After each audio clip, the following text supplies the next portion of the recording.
Hello everyone, I am नवीन कुमार और यहाँ पर एक कंपनी है जिसके बारे में हर कोई आजकल बात करना चाह रहा है। That is this one credit access Grameen limited.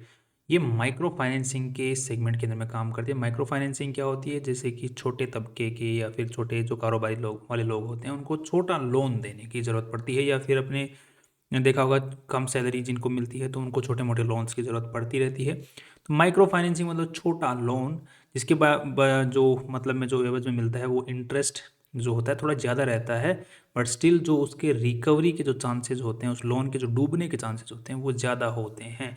तो इसमें भी जो माइक्रो फाइनेंसिंग जो लोन्स होते हैं उसमें दो टाइप के लोन्स होते हैं, एक सिक्योर्ड एक अनसिक्योर्ड। सिक्योर्ड में मतलब कि आपके यहाँ कुछ गिरवी रखा है लोन लेने के लिए, और अनसिक्योर्ड में आपने कुछ गिरवी नहीं रखा है। सिक्योर्ड के अंदर में आपको इंटरेस्ट रेट थोड़ी कम रहती है और अनसिक्योर्ड में इंटरेस्ट रेट थोड़ी ज़्यादा रहती है, राइट। तो कंपनियां भी दोनों टाइप के लोन देती हैं पैसा कमाने के लिए। अब यहाँ पे जो क्रेडिट एक्सेस ग्रामीण बैंक है ये मेनली माइक्रो फाइनेंसिंग के सेगमेंट में ही काम करती है, छोटे लोन देने के सेगमेंट में ही काम करती है। तो इसका जो स्टॉक प्राइस है अभी पिछले 2-4 दिन से इसके जो स्टॉक प्राइस है उसमें काफ़ी उथल पुथल मची हुई है। अगर हम लोग इसके चार्ट पैटर्न्स को अगर चेक करते हैं यहाँ पर तो देखने को मिल रहा है कि काफ़ी अच्छी खासी इसके स्टॉक के अंदर में बाइंग देखने को मिल रही है, राइट। इसको अगर हम लोग चार्ट को थोड़ा सा एक बार पैटर्न को एनालाइज कर लेते हैं ताकि हम लोग अच्छे से समझ पाएँ, राइट।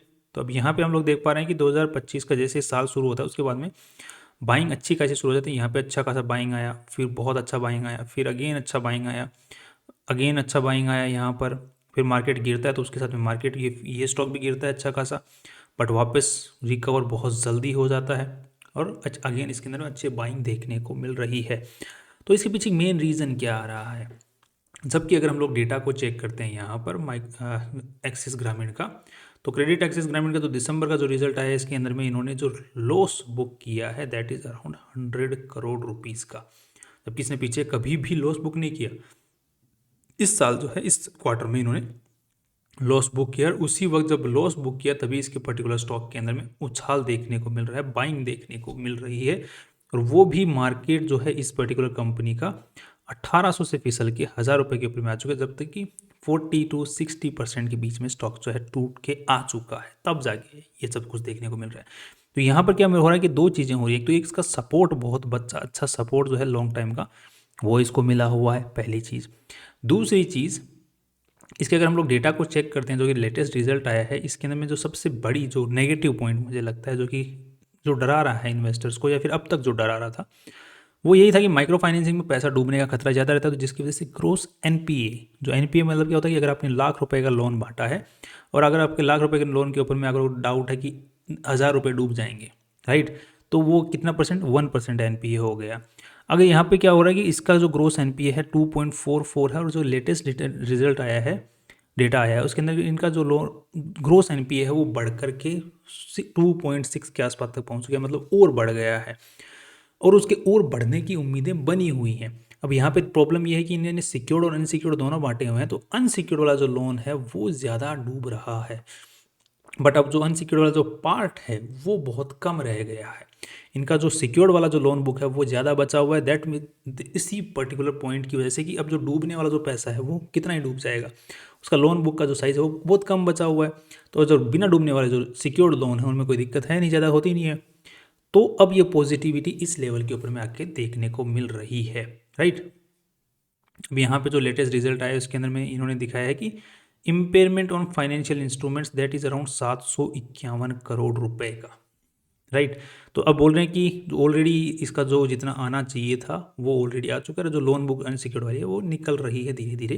तो अब ज़्यादा उम्मीदें यहाँ से डूबने की बची नहीं है, इसलिए ये पॉजिटिविटी देखने को मिल रही है, जैसे हमने भी डिस्कस किया है।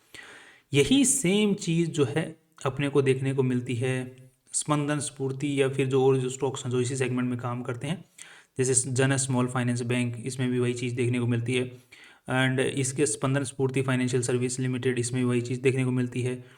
सब पूरे पूरे जो माइक्रो फाइनेंसिंग का जो मार्केट है उसमें सब में ये सेम ही चीज़ देखने को मिली, ये डर। ग्रोस एनपीए बढ़ रहा है, फ्यूचर में और बढ़ने की उम्मीदें हैं, बट अभी कुछ कंपनियों के अंदर में थोड़ी सी उम्मीद नज़र आ रही है। बट स्टिल यहाँ पर कुछ ऐसी कंपनियां जिन्होंने प्रॉफिटेबिलिटी भी दिखाई है और जिन्होंने इस मार्केट के अंदर में, अगर ये पूरा मार्केट अब बढ़ना चालू, क्योंकि कुछ काफ़ी टाइम से गिरता हुआ आ रहा है, 50, 60, 70% तक मार्केट के जो स्टॉक्स हैं वो गिर चुके हैं। तो अब थोड़ी सी बहुत पॉजिटिविटी यहाँ पे देखने को मिल रही है, बिकॉज पी रेशियो बहुत सुधरा हुआ है। अब कितना ही डूबेगा, इसके जो चांसेस हैं वो डूबने वाले जो खतरे हैं वो खत्म से होते नजर आ रहे हैं, बिकॉज ऑलरेडी एवरेजिंग हो चुकी है। स्टॉक प्राइस जो है गिर के इतना नीचे ऑलरेडी आ चुका है कि अब कितना ही डूबेगा, अब यहाँ से उठना चाहिए, ऐसी उम्मीद जो है इन्वेस्टर्स में आ रही है। तो अब हम कुछ ऐसे स्टॉक्स भी डिस्कस कर लेते हैं जो कि सेगमेंट में अगर ये उठेगा, ये पर्टिकुलर सेगमेंट, तो वो स्टॉक्स भी उठने के चांसेस पूरे बने हुए हैं। उनकी अगर हम लोग चर्चा करते हैं और उनमें पॉजिटिविटी देख लेते हैं कि क्यों, उसमें रीजंस क्या। पहला रीज़न हमने ये देख लिया, एक्सेस क्रेडिट, एक्सेस ग्रामीण, ये क्यों बढ़ रहा है। दूसरा, अब इसके और आगे ग्रोस एनपीए जारी होने के चांसेस हैं, यस हैं। अब एक यहाँ पे एक सवाल आया हुआ है कि ग्रोस एनपीए और नेट एनपीए के अंदर में हमको किस किस चीज़ को ज़्यादा तवज्जो देनी चाहिए। मैं कहता हूँ ग्रोस एनपीए को तवज्जो दो। यहाँ पर नेट एनपीए का मतलब ये होता है कि अगर आप, कंपनी क्या बोलती है कि अगर ₹1,00,000 का लोन बांट रखा है और कंपनी को लगता है कि ₹10,000 डूब जाएंगे, तो यहाँ पर कंपनी पहले से ही साइड करके दिखा देती है, साइड रख देती है पैसे को कि ₹10,000 साइड में रख दिए क्योंकि ये डूबने वाले हैं, राइट। अब डूब जाते हैं कितने, ₹15,000। तो यहाँ पर नेट एनपीए तो आ गया ₹5,000 और ग्रोस एनपीए आ गया ₹15,000। तो बट एक्चुअली तो 15 ही डूबे हैं। अब कंपनी ने ₹10,000 पहले से अलग से ही नुकसान पहले ही दिखा चुकी है। अगर यहाँ पर मान के चलो कि ₹10,000 साइड में रखे होते, 5,000 ही डूबते, तो कंपनी ₹5,000 वापस ऐड कर देती है एज ए प्रॉफिट, राइट। वो एक मैनेजमेंट का अच्छा पॉइंट माना जाता है। तो डूबे अल्टीमेटली 15,000 ही है ना। तो ग्रोस एनपीए इज कितना डूबा है, नेट एनपीए की हमने पहले से नुकसान दिखा दिया था और उससे भी ज़्यादा डूब गया। तो ये तो मैनेजमेंट की वो हुई ना, वो मिसमैनेजमेंट। तो अब ये यहीं पे देखने को मिला कि ग्रोस एनपीए पे ध्यान दो, और ग्रोस एनपीए अगर बढ़ता है तो उस कंपनी की हालत ख़राब है। और जो एनबीएफसी, फाइनेंस, बैंक्स, ये जितने भी इस पर्टिकुलर सेगमेंट में, फाइनेंसिंग के सेगमेंट में काम कर रही हैं, सब में ग्रोस एनपीए मेन चीज़ है, सब बहुत ही मेन चीज़ है। अब यहाँ पे उम्मीद हमको पता चल कि क्रेडिट एक्सेस ग्रामीण में क्या उम्मीद है। अब हम लोग उन स्टॉक्स की बात कर लेते हैं जहाँ पर ज़्यादा उम्मीदें हैं या फिर उनके भागने के ज़्यादा चांसेस हैं और डूबने के चांसेस भी बहुत कम है। तो पहली चीज़ मनप्पुरम फाइनेंस, इसकी आपके पास में बात कर रहा था। ये पर्टिकुलर सेगमेंट में जो कंपनी है ये सिक्योर्ड लोन देती है। हम सब जानते हैं कि मनप्पुरम फाइनेंस किस पे, गोल्ड पे लोन देती है। इसकी भी एक सब्सिडरी है जो कि माइक्रो फाइनेंसिंग के अंदर में काम करती है। मनप्पुरम खुद भी करता है, सब्सिडरी भी करती है, और सब्सिडरी की ग्रोथ बहुत अच्छी है। उसमें भी एनपीए इतने कुछ खास बुरे नहीं है। अभी रिसेंटली क्या होता है, मनप्पुरम फाइनेंस का स्टॉक प्राइस बहुत अच्छे से गिरा था। उसके पीछे रीज़न था कि आरबीआई ने कुछ बैन वैन कर दिया था, इसकी सब्सिडरी के ऊपर में डाल दिया था। हमने उस पर वीडियो बनाया था कि बैन वैन हट जाएगा बहुत जल्दी, और वो हट भी गया। तो किसी भाई को अगर उस वक्त नीचे में अगर खरीदने को मौका मिला था और ख़रीदा था, दैट्स वेरी गुड। और अभी क्या हो रहा है, वापस ये माइक्रो फाइनेंसिंग का जो स्टॉक्स हैं वापस उठने की जो उम्मीद बन रही है, तो ये मनप्पुरम वाले जो स्टॉक्स हैं ये भी उठ रहे हैं। बिकॉज इसके पीछे अगर मैं आपको एक रीज़न दिखाऊं क्यों आगे, अगर ये माइक्रो फाइनेंसिंग का सेगमेंट भागता है तो ये भी क्यों भागेगा मनप्पुरम, उसके पीछे मैं आपको रीज़न दिखाता हूँ। ये मनप्पुरम फाइनेंस का अभी दिसंबर का रिजल्ट तो अभी 12-13 तारीख को आने वाला है, फरवरी को। जो सितंबर का रिजल्ट है उसके अकॉर्डिंग मैं आपको थोड़ा सा दिखाने की, समझाने की कोशिश करता हूँ। यहाँ पर देख रहे हो इम्पेयरमेंट ऑन फाइनेंशियल इंस्ट्रूमेंट जो कि दिखाया जा रहा है पे ₹260, जबकि इसका नेट रेवेन्यू कितना है, इसका रेवेन्यू है 2637 करोड़ रुपए। इम्पेयरमेंट कितने का किया है, ₹260 का, करोड़ का। तो यहाँ पर परसेंटेज देख रहे हो कि जितना रेवेन्यू कंपनी कमा रही है फ्रॉम दी लोन्स, उसका 10% इन्होंने इम्पेयरमेंट पे डाला है। इसी चीज़ को अगर आप लोग चेक करोगे, जो कि अपनी क्रेडिट एक्सेस ग्रामीण बैंक है, जिसका सितंबर का अगर डेटा हम लोग चेक करते हैं, तो उसने जो जितना रेवेन्यू जनरेट किया था 1417 करोड़ का जनरेट किया था। ग्रोस एनपीए देखो इन्होंने इम्पेयरमेंट में कितने डाला है, 420 करोड़। परसेंटेज में निकालो इसको जरा एक बार, लगभग 30%। उसने डाले 10%, इसने डाले 3 गुना ज़्यादा इम्पेयरमेंट के ऊपर में खर्च करिए। ये है मेन रीज़न कि मनप्पुरम फाइनेंस जो है सिक्योर्ड लोन में है, तो उसके डूबने के चांसेस जो हैं वो कम है। सेकेंडली, यहाँ पर अगर हम लोग अर्निंग की बात करते हैं तो मनप्पुरम फाइनेंस की ग्रोथ और नेट जो पी रेशियो है वो बहुत अच्छा आज के दिन बना हुआ है। जबकि उसी चीज़ को हम लोग कंपेयर करते हैं क्रेडिट एक्सेस ग्रामीण, तो इनका पी रेशियो और अभी आगे और एनपीएस की बढ़ने की उम्मीदें बरकरार है। मनप्पुरम के साथ में वो चीज़ें नहीं है, अभी भी चांसेस हैं बट चांसेस कम है।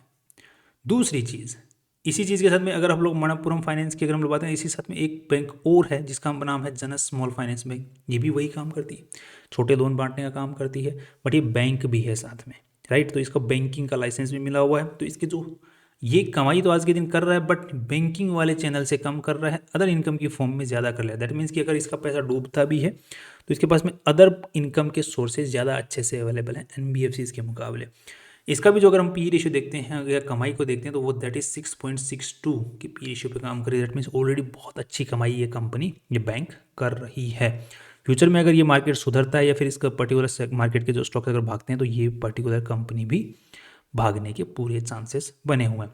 तो दो कंपनियों के ऊपर हम लोग बैट ले सकते हैं, एक तो जनरल स्मॉल फाइनेंस बैंक और दूसरा मणप्पुरम के ऊपर में। अगर ये माइक्रो फाइनेंस का अगर मार्केट भागता है तो ये भी भागने को देखने को मिलेगा।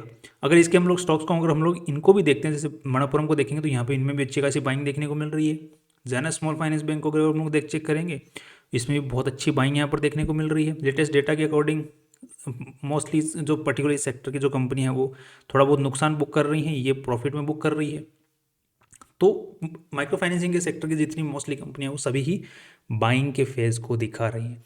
अब सबसे ज़्यादा कौन भागता है तो वो उसके चांसेस उस कंपनी बने रहे जो कि हार्ड टाइम में भी इनकम कर रही है, राइट। और फ्यूचर के अंदर में अगर और हार्ड टाइम आता भी है तो वहाँ पर वो सस्टेन ज़्यादा बेटर कर पाएगी, तो उसके ज़्यादा भागने के चांसेस बनते हैं। बाकी मैनिपुलेशन और वो ये सब तो चलता ही रहता है, राइट। तो हमें कहाँ पे बैठ लेना है, जहाँ पे थोड़ा बहुत सिक्योरिटी हमें दिख रही हो, तो वो मुझे इन दो कंपनियों में दिख रही है। बाकी और भी फ्यूचर में हम एनालाइज करते रहेंगे कंपनियों को, तो उनको भी हम आपके सामने लेके आते रहेंगे। बाकी आप अपना कोई भी डिसीजन लें फाइनल अपने फाइनेंशियल एडवाइजर से एक बार पूछ लें और रिसर्च कर लें, उसके बाद में अपना हार्ड अर्नड मनी लगाएं। बाकी आपको कोई भी सवाल हो positive negative about this particular video, वो आप लोग नीचे कमेंट सेक्शन में पूछ सकते हैं। That's all, see you tomorrow.